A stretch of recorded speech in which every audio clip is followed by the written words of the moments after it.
स्वराज्याची गोष्ट सांगणारे गड किल्ले फिरायचे असले की आपोआप लवकर जाग येते आणि मग सफर सुरू होतो सह्याद्रीचा। आज आपण पवन मावळातील तिकोना किल्ला पाहणार आहोत। पुण्यापासून अंदाजे 60 किलोमीटर अंतरावर असलेल्या ह्या किल्ल्याजवळ पोहोचायला साधारण 2 तास लागतात। किल्ल्याकडे जाणारा रस्ता खूप सुंदर आहे आणि जर तुम्ही लकी असाल तर सकाळी तुम्हाला मोरही पाहायला मिळतील।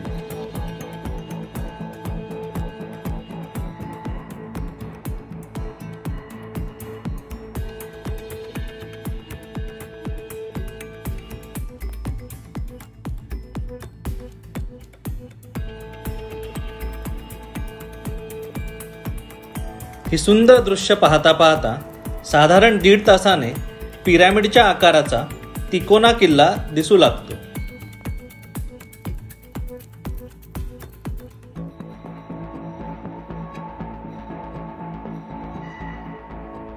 मेन रोड पासून राईट टर्न घेऊन आपण तिकोना पेठ या बेस विलेजला पोहोचतो। इथे गाडी पार्क करण्यासाठी बऱ्याच ठिकाणी पे अँड पार्कची सोय केलेली आहे। नमस्कार, मी बिपिन डिंगणकर स्वागत करतो तुमचं 1/2 या मराठी यूट्यूब चॅनलमध्ये। आज आपण तिकोना किल्ला पाहणार आहोत। सध्या मी तिकोना किल्ल्याच्या पायथ्याशी उभा आहे। माझ्या मागे कदाचित तुम्हाला तिकोना किल्ला दिसत असेल। इथून आता आपण या वाटेने गडाकडे जाणार आहोत। चला मग ट्रेकिंगला सुरुवात करू।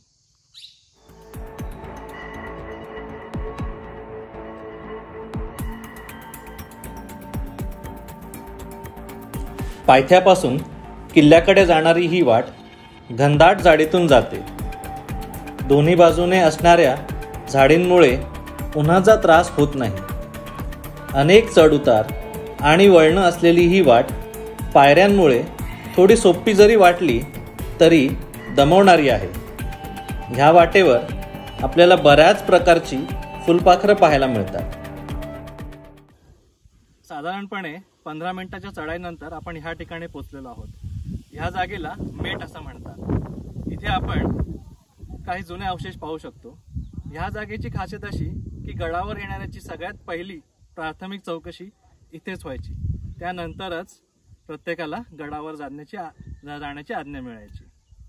चला मग आपण आता अजून गडाचा भरपूर ट्रेक करणं बाकी राहिलंय, सो आपण पुढे जाऊ।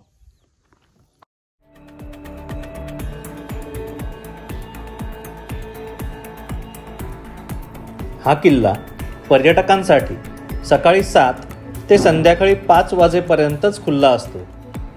वाटेवर जागोजागी ग्रामस्थांचे लिंबू सरबत, काकडी व इतर पदार्थांचे स्टॉल्स आहेत।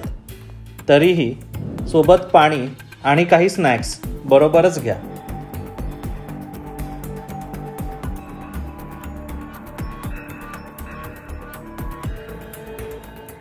तर साधारण 30 मिनिटांनंतर आपण गडाच्या प्रवेशद्वारापाशी आलेलो आहोत।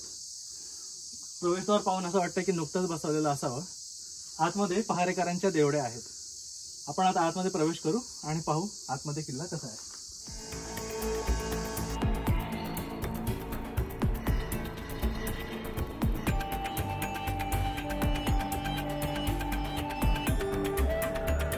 जेवढं चालू तेवढं कमी असा काहीसा अनुभव हा ट्रेक करताना आम्हाला आला।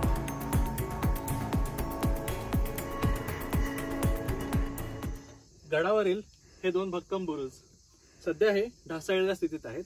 इथेही एक कमान आणि प्रवेशद्वार असावा। सो अजून बराच किल्ला आपल्याला चढायचा आहे। आधी मला वाटलं की आपण पोचलो आहोत, पण अजून खूप बाकी आहे। त्यामुळे आता लवकरात लवकर किल्ल्यावर पोहोचायचा प्रयत्न करू। ह्या किल्ल्याची उंची समुद्र सपाटीपासून 3500 फूट इतकी आहे। किल्ल्याच्या त्रिकोणी आकारामुळे ह्याला तिकोना असे नाव पडले आहे। त्याचबरोबर वितंडगड ह्या नावानेही हा किल्ला ओळखला जातो। गडाकडे जाणाऱ्या मार्गावर असलेली ही चपेटदान मारुतीची भव्य दिव्य मूर्ती।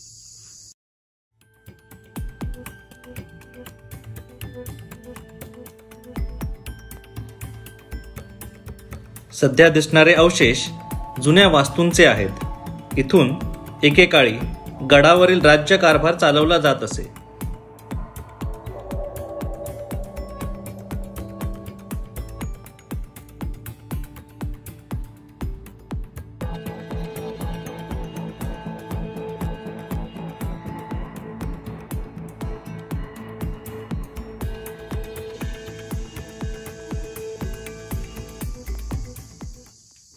तळजाई मातेचं दर्शन तर घेऊच आपण, पण त्याआधी हे नक्षीकाम, हे कोरीव काम पाहण्यासारखं आहे. दगडामध्ये वरपासून खाली अशी ही डिझाईन या कमळाच्या फुलाची केलेली आहे. मी तरी हे असं पहिल्यांदाच पाहिलेलं आहे.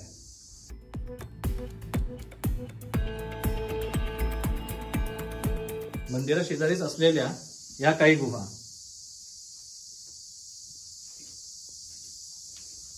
इथेच बाजूला हे एक धान्य कोठारही दिसते आपल्याला.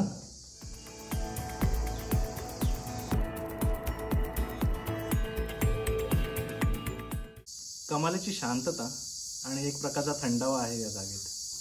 तळजाई मातेचं दर्शन घेतले आणि या काही मानवनिर्मित, काही नैसर्गिक गुहा आपण पाहिल्या. थोड्या वेळात इथे विश्रांती करणार आहोत आणि मग ट्रेकिंगला सुरुवात करू.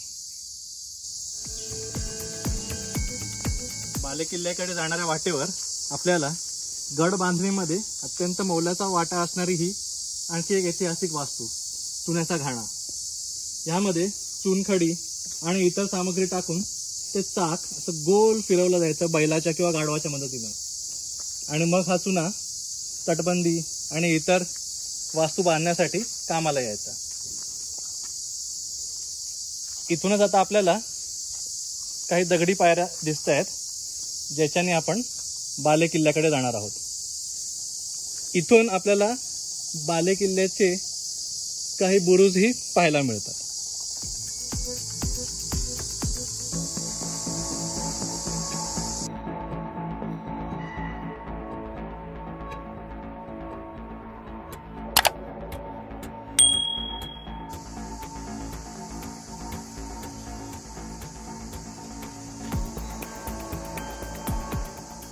तो इथे आपण आता हे पाण्याचं टाकं आणि आतमध्ये काही कोरीव लेणी पाहू शकतो.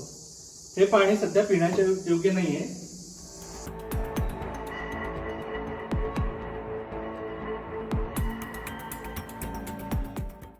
खरी मजा तर आता इकडनं आहे. त्या अशा अवघ्या पायऱ्या आपल्याला चढून जायच्या.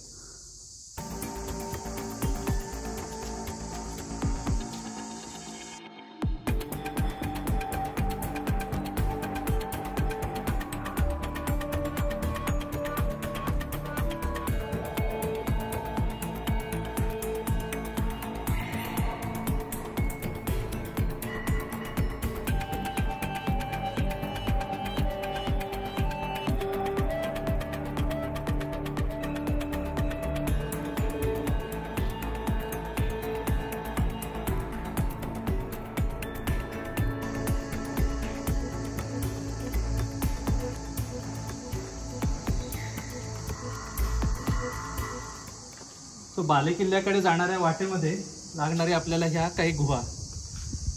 एकूणच तिकोनावर बऱ्याच गुहा आहेत.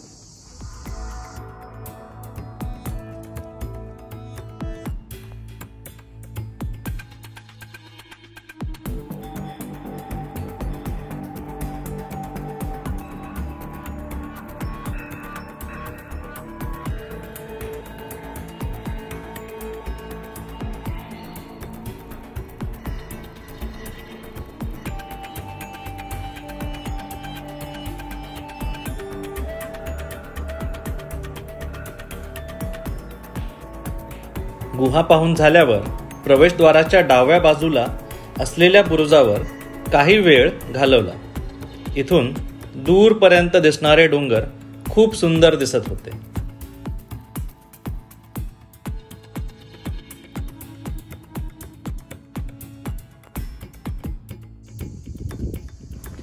बुरुजावरील या दगडी पायऱ्यांनी आपण बालेकिल्ल्यावर पोहोचतो. इथे सर्वात आधी आम्हाला एक तळघर दिसलं. आत काय आहे हे पाहण्यासाठी लगेच आम्ही आत शिरलो.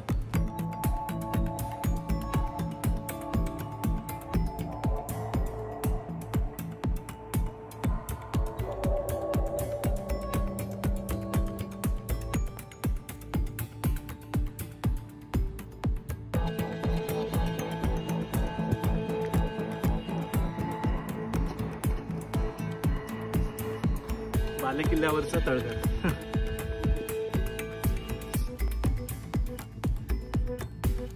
तळघरा शेजारीच एक सुंदर लेणी आहे, ज्यात सध्या पाणी भरलेलं आहे. पूर्वी ह्याचा वापर गोदाम म्हणून केला जायचा असं आम्हाला समजलं.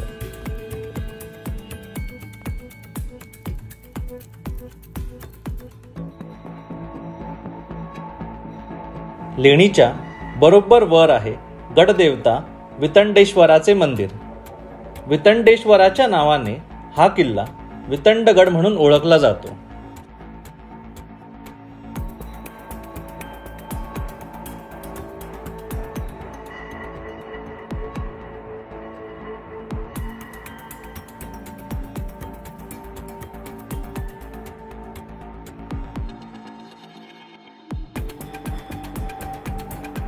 किल्ल्यावरील लेणी पाहता हा किल्ला बराच प्राचीन असेल असा अंदाज आपण लावू शकतो.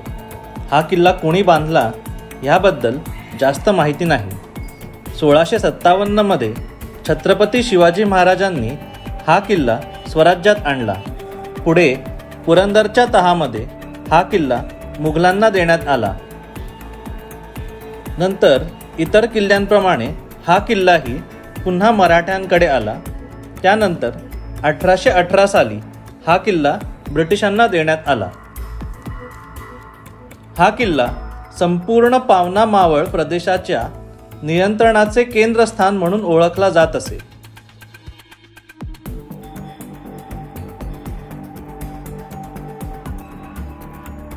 छत्रपती शिवाजी महाराजांनी ह्या किल्ल्याची जबाबदारी काही दिवस नेतोजी पालकरांकडे दिली होती. त्याचबरोबर ह्या किल्ल्यावर काही दिवस छत्रपती संभाजी महाराजांचं वास्तव्य होतं असं आम्हाला समजलं.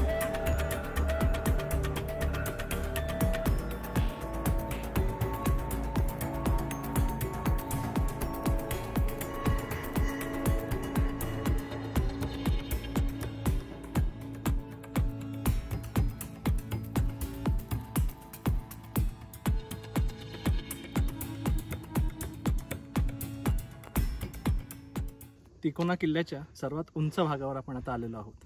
इथे आपल्याला काही वाड्याचे अवशेष दिसत आहेत. असं सांगण्यात येतं की इथे काही काळ नेतोजी पालकर आणि छत्रपती संभाजी महाराज यांचं वास्तव्य होतं. वाड्याचे अवशेष आपण आता पाहून घेऊ.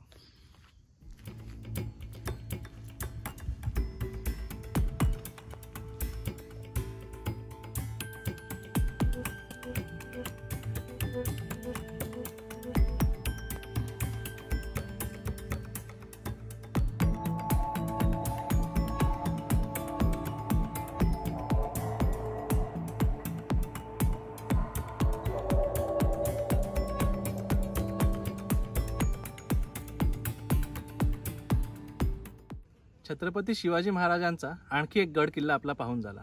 आशा करतो की तिकोना किल्ल्याची ही दुर्गभ्रमंती तुम्हाला नक्कीच आवडली असेल. व्हिडिओ आवडली असेल तर प्लीज लाईक करा आणि तुमच्या प्रतिक्रिया कमेंटद्वारे नक्की कळवा. चॅनलला प्लीज सबस्क्राईब करा. भेटूया आपण एका पुढच्या व्हिडिओमध्ये. धन्यवाद.